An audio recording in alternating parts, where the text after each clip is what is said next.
Assemblée nationale, le RN a de plus en plus envie d'appuyer sur le bouton censure du gouvernement Barnier.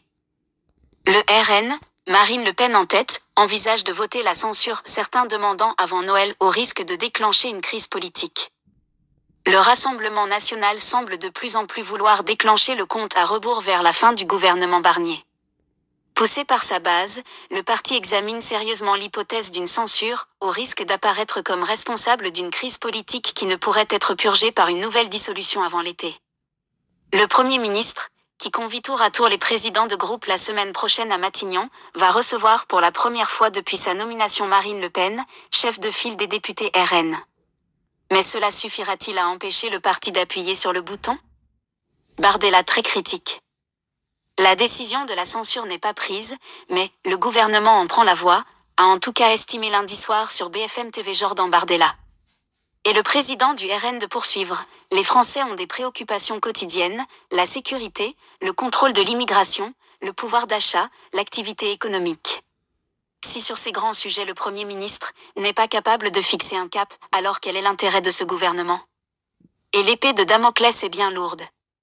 Il suffirait en effet que les 126 députés lepénistes soutiennent une motion déposée par la gauche pour faire tomber le Premier ministre.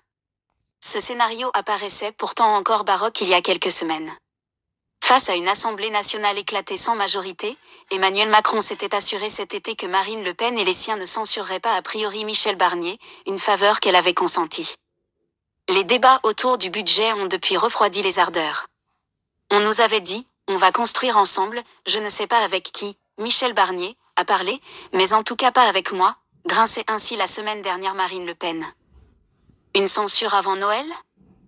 Le recours, probable, au 49.3 annoncé ce week-end par Michel Barnier, qui permettrait au gouvernement de faire passer sa version du texte sans retenir des amendements, dont ceux du RN pourtant votés dans l'hémicycle, a d'autant plus agacé. Est-ce qu'ils vont réimposer leurs 6 milliards de taxes sur l'électricité? Est-ce qu'ils vont baisser la facture de carburant? C'est ça, moi, qui m'intéresse, a prévenu Marine Le Pen. Quitte à agiter la menace, ceux qui sont confiants ne devraient pas l'être tant que ça. Plusieurs proches de Marine Le Pen, le député Jean-Philippe Tanguy en tête, plaident donc pour une censure avant Noël. Demeure un risque politique. Un député RN dit par exemple ne pas vouloir endosser la responsabilité d'une crise institutionnelle.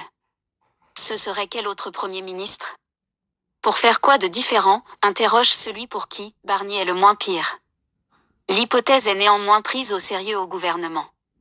Sa porte-parole Maude Bréjon a appelé les socialistes à ne pas être dans une logique de censure automatique, ce qui permettrait, mathématiquement, que le RN n'ait plus le pouvoir de faire et défaire les rois.